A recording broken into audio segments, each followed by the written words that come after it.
और ये युद्ध किस तरह से किए जाते हैं या करवाए जाते हैं, एक छोटा उदाहरण आपको देता हूं। आपको बिल्कुल स्पष्ट समझ में आएगा कि हथियार बेचने के लिए क्या क्या किया जाता है दुनिया में। 1989 में 1979 में अमेरिका का एक अखबार है, उसका नाम है वॉशिंगटन पोस्ट। उसमें एक न्यूज आई, खबर आई जुलाई के महीने में, 16 तारीख को, 16 जुलाई 1989 को, 16 जुलाई 1979 को अमेरिका का बहुत बड़े पैमाने पर बिकने वाला अखबार वॉशिंगटन पोस्ट, उसके फ्रंट पेज पे मुख्य पृष्ठ पे एक खबर छपी। खबर ये थी कि इराक और ईरान नाम के दो देश, पड़ोसी देश, इनके बीच में एक क्षेत्र है, दो देशों के बीच में एक क्षेत्र है, उसको अरबी भाषा में शत अल अरब कहते हैं। तो शत अल अरब नाम का जो क्षेत्र है ईरान और इराक के बीच में, इसमें भयंकर मात्रा में तेल हुआ है। ये खबर वॉशिंगटन पोस्ट के फ्रंट पेज पर छप गई। अब ये खबर जब छपी तो दोनों देशों की सरकार के कान खड़े हो गए और उन्होंने देखना शुरू किया कि ये जो शत अल अरब नाम का क्षेत्र है, इसमें इतना अधिक तेल है। और खबर जब छपी तो उसमें रेफरेंस दिया गया कि अमेरिका के जो सैटेलाइट अंतरिक्ष में घूम रहे हैं उनसे मिली जानकारी के अनुसार, तो और ज्यादा विश्वास हो गया। इसमें अविश्वास का कोई कारण ही नहीं। तो ईरान और इराक दोनों देशों की सरकार के कान खड़े हुए और दोनों देशों ने यह कहना शुरू किया कि ये जो शत अल अरब है, जहां पर ज्यादा मात्रा में तेल छुपा हुआ है, ये हमारा है। दोनों ने क्लेम करना शुरू किया। ईरान ने क्लेम किया, इराक ने क्लेम किया। जब दोनों देशों ने एक ही क्षेत्र पर अधिकार जताना शुरू किया तो झगड़ा होना स्वाभाविक था। तो इनका झगड़ा यूनाइटेड नेशन में गया। संयुक्त राष्ट्र तो इसीलिए बनाया गया है, दो देशों के आपस के झगड़ों का निपटारा करने के लिए। लेकिन आप जानते हैं संयुक्त राष्ट्र काम करता है अमेरिका के इशारे पर। पूरी तरह से वो अमेरिका का जेब में रहने वाला संगठन हो गया है।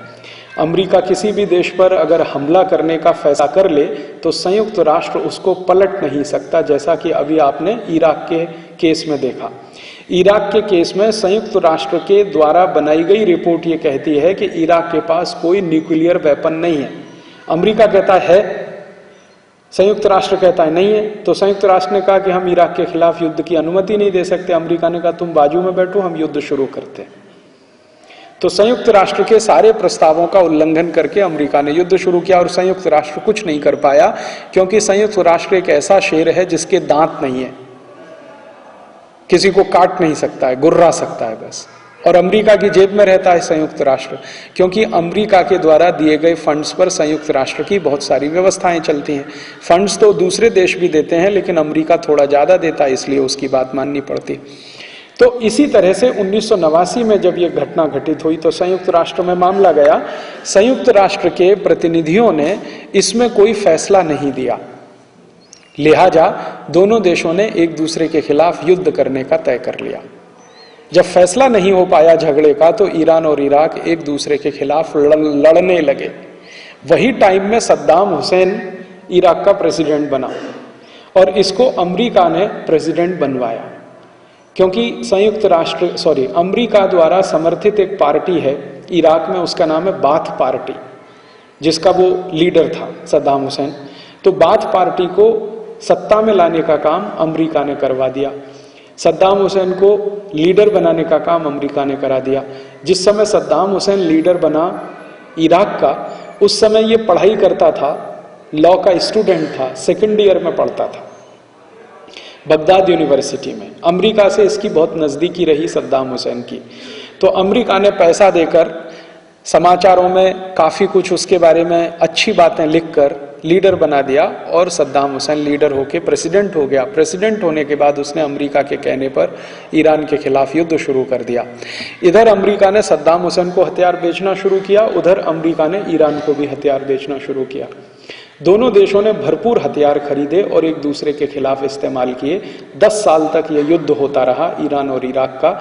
लाखों लोग इसमें मारे गए और हजारों करोड़ डॉलर के हथियार इसमें खर्च हो गए। 10 साल के बाद फिर क्या हुआ, जब अमेरिका की कंपनियों ने भरपूर हथियार बेच लिए और उनके सारे खजाने खाली हो गए, गोडाउन्स खाली हो गए, तब अमेरिका ने दोनों देशों से कहा कि अब शांति वार्ता करो। 10 साल तक युद्ध कराया, फिर कहा अब शांति वार्ता करो। तो शांति वार्ता कराने के लिए एक विशेष सत्र बुलाया गया यूनाइटेड नेशन का। उसमें दोनों देशों को साथ बिठाया गया और उनको ये कहा गया कि अगर आपके इस क्षेत्र में तेल है तो तेल की खोज कर लो, मिलेगा तो आधा आधा बांट लो।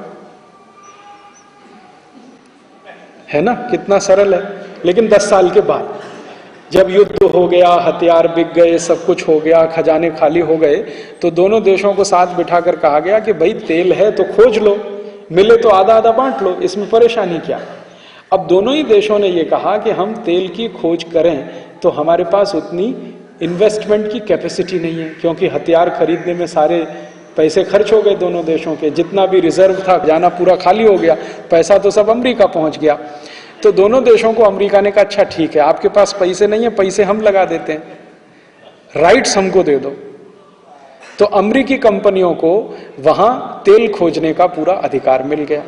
अमेरिकी कंपनियों ने उस इलाके में तेल खोजना शुरू किया। 2 साल के बाद अमेरिकी कंपनियों ने कहा कि इस इलाके में कोई तेल नहीं है। अब देखिए, इस इलाके में कोई तेल नहीं है, तो दोनों देश खामोश होकर शांत बैठ गए। 10 साल पहले ये खबर आई थी वॉशिंगटन पोस्ट में कि इसमें भरपूर तेल है। तो इन लोगों ने शिकायत किया वॉशिंगटन पोस्ट के खिलाफ। जब वॉशिंगटन पोस्ट के खिलाफ शिकायत हुआ तो वॉशिंगटन पोस्ट के एडिटर ने क्षमा मांग लिया कि भाई गलत खबर छप गई, माफ कर दीजिए हमको। और अमेरिका ने उसकी पैरवी कर दिया कि हाँ माफ कर दीजिए, कभी गलत खबर छप जाती है। तो कहा गया कि ये खबर तो सैटेलाइट के माध्यम से आई थी, तो सैटेलाइट भी गलती कर सकता है, मशीन है ना, मशीन तो गलती कर ही सकती है, आदमी कर सकता है, आदमी मशीन बनाता है तो मशीन भी गलती कर सकती है। तो लिहाजा वो चैप्टर वहां खत्म हो गया। लेकिन खूबसूरती इस पूरी दुर्घटना की ये रही कि दोनों देश एक दूसरे की जान के दुश्मन हो गए। एक ही कौम को मानने वाले, एक ही मजहब को मानने वाले, एक साथ अल्लाह की प्रार्थना करने वाले लोग एक दूसरे की जान के दुश्मन हो गए, और इतने जान के दुश्मन हो गए कि उनके बंटवारे हो गए और झगड़े शुरू हो गए, और आज तक रुके नहीं। तो युद्ध कैसे कराया जाता है उसका मैंने आपको एक मिसाल दिया। इसी तरह से वियतनाम में हुआ था, इसी तरह से कोरिया में हुआ था, इसी तरह से लैटिन अमेरिका के चिली, कोस्टारिका, कोलंबिया जैसे देशों में हुआ था। तो दुनिया के छोटे छोटे ऐसे देशों में जहां पर सरल प्रकृति के लोग रहते हैं, जिनकी प्रकृति बहुत सहज और सरल होने की होती है, उन देशों के नेताओं को बरगलाकर, अधिकारियों को खरीदकर, लोगों का दिमाग बदल के कैसे युद्ध के लिए तैयार किया जाता है, उसके लिए पिछले 50 साल से, 55 साल से, 57 साल से, जभी से माने 1945 से बहुत बड़ा प्रयास यूरोप और अमेरिका के द्वारा हो रहा है। और वो प्रयास ये है कि उनको हथियार बेचने हैं, हथियार बेचकर मुनाफा कमाना है, और मुनाफा कमाकर अपने देश को अमीर और अमीर और अमीर बनाते चले जाना है। ये है। अब आपको इस घटना से एक बात समझ में आनी चाहिए, जो मैं आपके दिमाग में लाने की कोशिश कर रहा हूं, कि यूरोप और अमेरिका की अर्थव्यवस्था में सबसे बड़ी कमाई, इनकम अगर कहीं से होती है तो हथियारों की बिक्री से होती है। हथियारों की बिक्री यूरोप और अमेरिका के देशों का सबसे बड़ा धंधा है। अगर हथियारों की बिक्री सबसे बड़े पैमाने पर ये करते हैं तो शांति कैसे स्थापित हो सकती है, जरा सोचिए। जितने ज्यादा हथियार बिकेंगे उतने ज्यादा अशांति होने की संभावना है, जितने ज्यादा बम बनेंगे उतने ज्यादा युद्ध होने की संभावना है। तो मजे की बात यह है कि यूरोप और अमेरिका के देश सबसे ज्यादा हथियार बेचते हैं और सबसे ज्यादा दुनिया में शांति की बात करते हैं।